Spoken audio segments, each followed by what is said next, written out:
नमस्कार। मेरे इस YouTube चैनल पर आप सभी का हार्दिक स्वागत है, अभिनंदन है। आज मैं आपको पिछले वीडियो में जो मैंने प्रश्न पूछे थे उन्हीं से संबंधित उन प्रश्नों का उत्तर दे रही हूँ।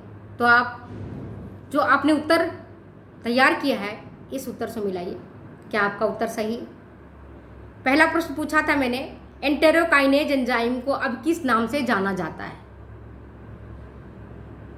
एंटेरोकाइनेज एंजाइम को अब किस नाम से जाना जाता है?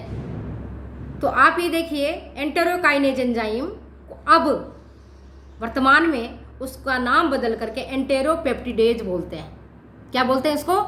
एंटेरोपेप्टिडेज। कोई कंफ्यूजन नहीं होना चाहिए। एंटेरोकाइनेज एंजाइम को अब किस नाम से जाना जाता है? तो उसका उत्तर होगा एंटेरोपेप्टिडेज। यह एंजाइम ट्रिप्सिनोजन एंजाइम जो एक इनएक्टिव एंजाइम है उसे एक्टिव एंजाइम में कन्वर्ट कर देता है, ट्रिप्सिन में। वो एंजाइम जिसको कन्वर्ट करता है उस एंजाइम का नाम क्या है? ट्रिप्सिन। और फिर यह ट्रिप्सिन प्रोटीन पर क्रिया करता है और उसे सरलतम अणुओं में तोड़ देता है। पहले पॉलीपेप्टाइड में तोड़ेगा, फिर उस पॉलीपेप्टाइड को वापस वो अमीनो अम्ल में तोड़ देता है। प्रश्न का उत्तर समझ में आ गया। दूसरा प्रश्न जो मैंने आपसे पूछा था वो है, हमारे बॉडी से कितनी मात्रा में, मतलब हमारे पैनक्रियाज से कितनी मात्रा में पैनक्रियाटिक जूस निकलता है? हमारे शरीर से कितनी मात्रा में पैनक्रियाटिक जूस निकलता है? अग्नाशयी रस कितनी मात्रा में निकलता है? तो इसका उत्तर क्या होगा? 1500 मिलीलीटर तक निकलता है।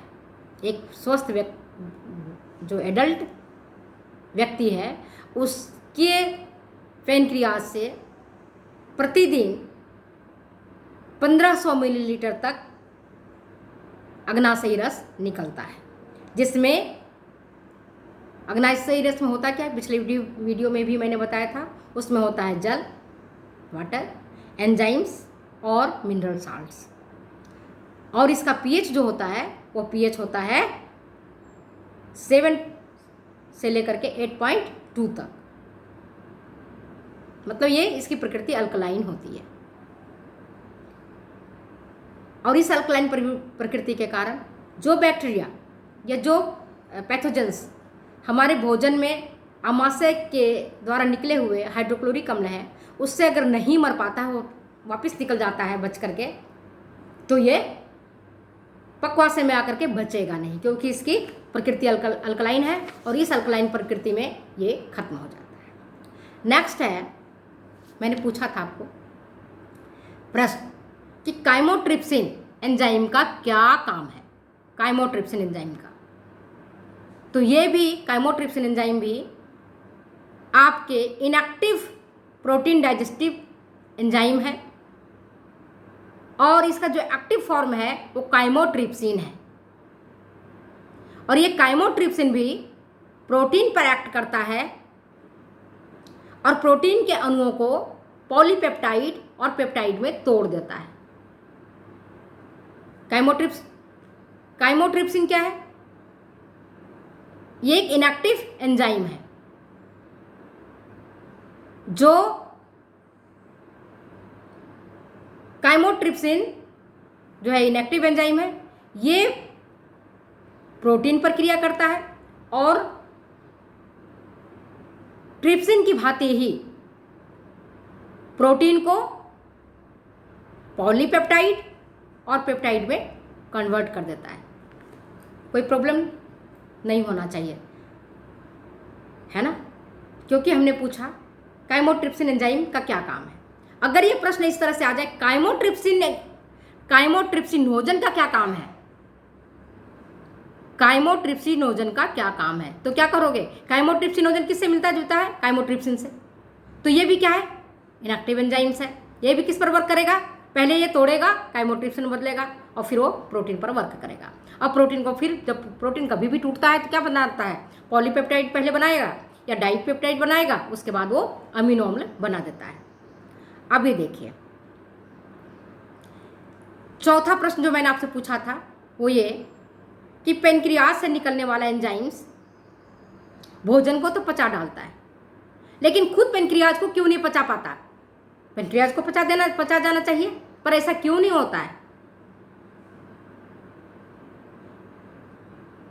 पेनक्रियाज से हार्मोन निकल रहा है और वह किसको पचा रहा है? भोजन पर एक्ट कर रहा है, भोजन को डाइजेस्ट कर रहा है, लेकिन वो खुद पेनक्रियाज को क्यों नहीं पचाता है? तो पेनक्रियाज भी तो मांस का ही बना हुआ है, मसल्स के तो बने हुए हैं, पेशियां ही हैं, उसमें फाइबर्स ही हैं, मसल फाइबर्स हैं, उनको पचा देना चाहिए, लेकिन नहीं पचता है। क्यों? क्योंकि पेनक्रियाज से जो हार्मोन निकलते हैं, कार्बोक्सीपेप्टिडेज, काइमोट्रिप्सिनोजन, ट्रिप्सिनोजन, ये जो भी एंजाइम निकलते हैं इनएक्टिव फॉर्म में होते हैं। ये कब एक्टिव फॉर्म में होते हैं? जब ये डुओडेनम में पहुंचते हैं, जब ये पक्वाशय में पहुंचते हैं तभी एक्टिव होते हैं, वहां जाकर के इनएक्टिव रहते हैं। ये पेनक्रियाज में एक्टिव नहीं रहते हैं, वहां ये वर्क नहीं करते हैं। वर्क कहाँ करते हैं जाकर के? ये डुओडेनम में जाकर करते हैं, इसलिए यहां पर ये पेनक्रियाज को नुकसान नहीं पहुंचा पाते हैं। और साथ ही पेनक्रियाज में ट्रिप्सिन इनहिबिटर होता है। क्या होता है?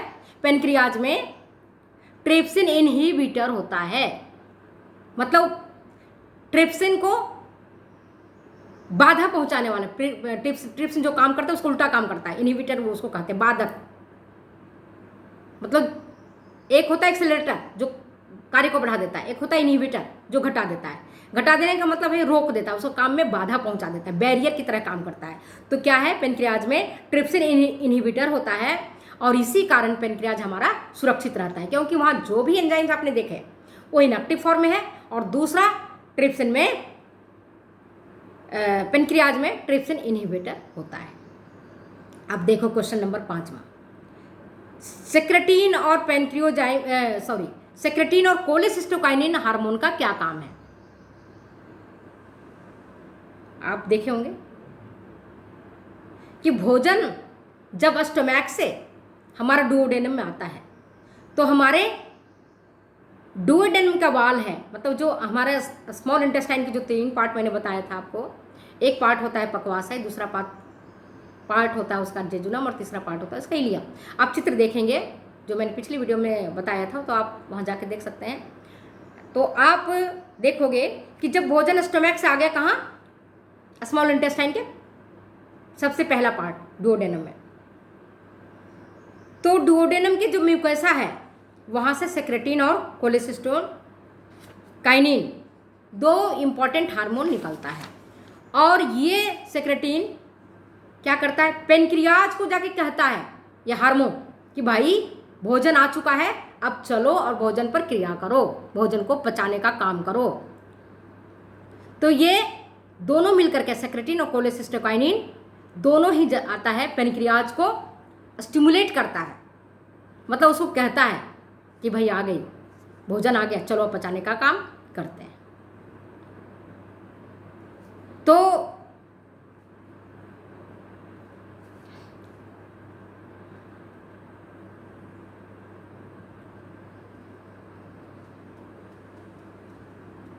आप देखोगे कि ये पेनक्रियाज से निकालने का काम कर रहा है। और जो कोलेसिस्टोकाइनिन है वो गॉल ब्लैडर को स्टिमुलेट करता है और बाइल जूस को डुओडेनम में भेजता है।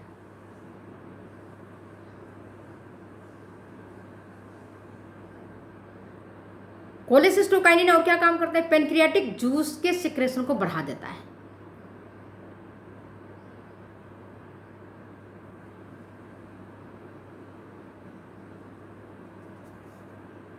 और कोलेसिस्टोकाइनिन गॉल ब्लैडर को स्टिमुलेट करता है और बाइल जूस को डुओडेनम में भेजता है।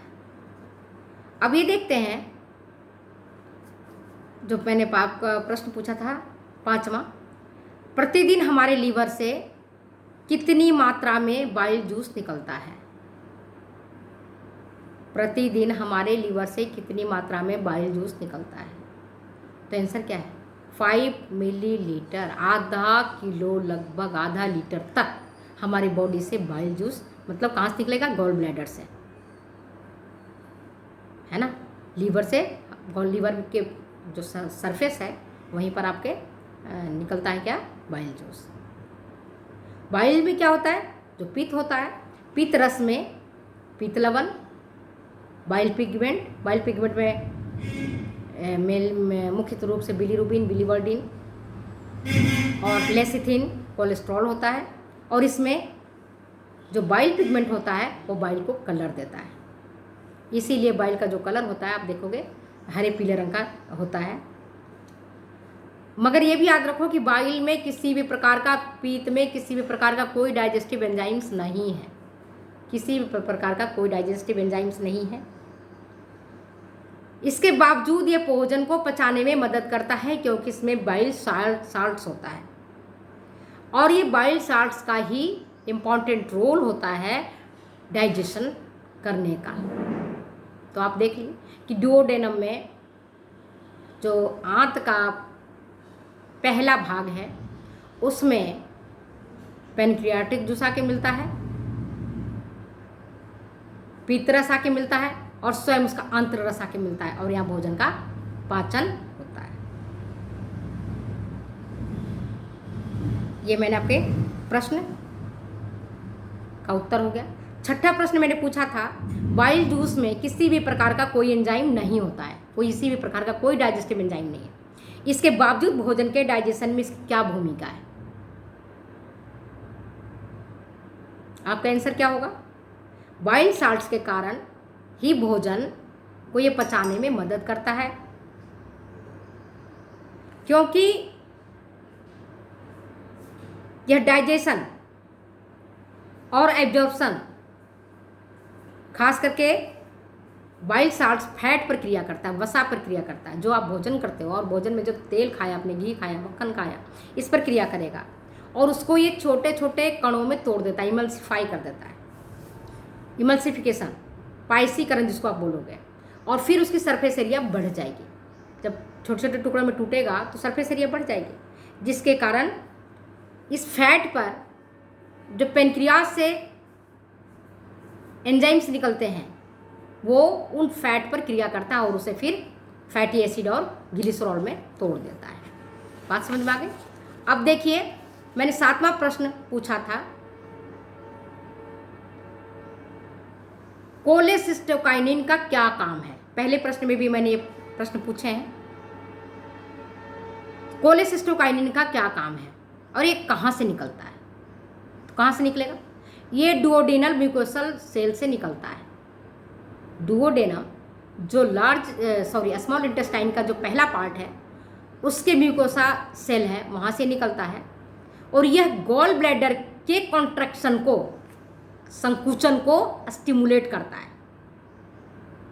और जब संकुचन को स्टिमुलेट करेगा तो क्या होगा? वहाँ से बाइल जूस निकलेगा।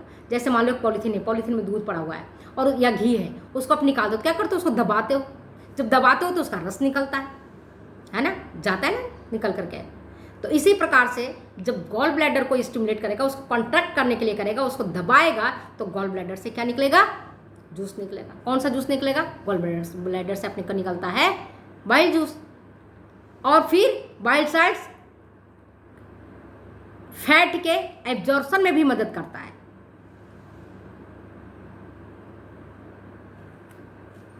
और जो हार्मोन सेक्रेटिन है वो किसका करता है? जो मैंने आपको पहले ही बताया था, सेक्रेटिन कोलेसिस्टोकाइनिन का क्या वर्क है। अब ये देखिए 8वां मैंने आपको प्रश्न पूछ रही हूँ, ये है इंटेस्टाइनल जूस में कौन कौन से एंजाइम्स होते हैं, आंत्र रस में कौन कौन से एंजाइम्स होते हैं। तो आपको पिछले वीडियो में बताया था, माल्टेज, सुक्रेज, लैक्टेज, एंटेरोपेप्टिडेज।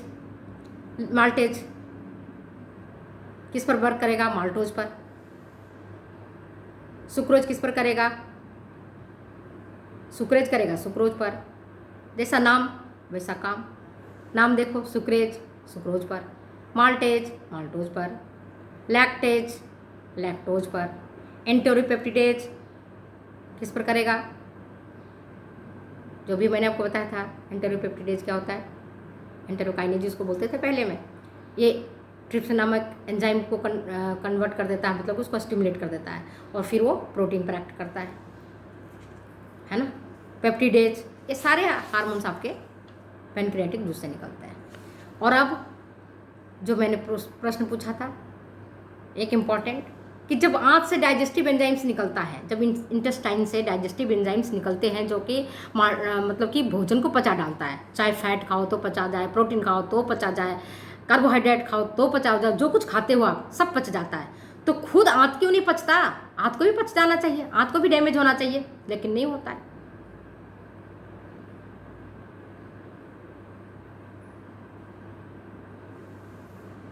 आंसर आपको पता होगा, ढूंढ लिया होगा इतने देर में, नहीं तो चलिए मैं बता देती हूँ। गैस्ट्रोइंटेस्टाइनल ट्रैक्ट के सरफेस एपिथेलियल सेल से म्यूकस का निरंतर स्रावन होता है, म्यूकस, और यही म्यूकस जो है ना डुओडेनम के ब्रूनर्स ग्लैंड से निकलता है, जो सब म्यूकस लेयर बताया था आपने, देखा, आप जाकर के देखिएगा पिछले वीडियो में, आपको यहाँ मिलेगा।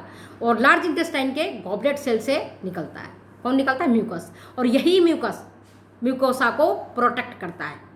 जो लास्ट मेम्ब्रेन हमारा है, 4 मेम्ब्रेन में 4 लेयर होते हैं इंटेस्टाइन के आपके, तो आपके जो सबसे अंतिम लेयर है, लास्ट लेयर है, ये म्यूकस मेम्ब्रेन का बना होता है। अगर वो म्यूकस मेम्ब्रेन को ये क्षतिग्रस्त कर देगा तब तो पच जाएगा, लेकिन वो क्षतिग्रस्त नहीं कर पाता है ड्यू टू म्यूकस का निरंतर स्रावन होता रहता है, और यही म्यूकोसा को प्रोटेक्ट करता है और भोजन को लुब्रिकेट करता है, जो भोजन फिर धीरे धीरे खिसक करके आपकी लार्ज इंटेस्टाइन में पहुंच जाता है।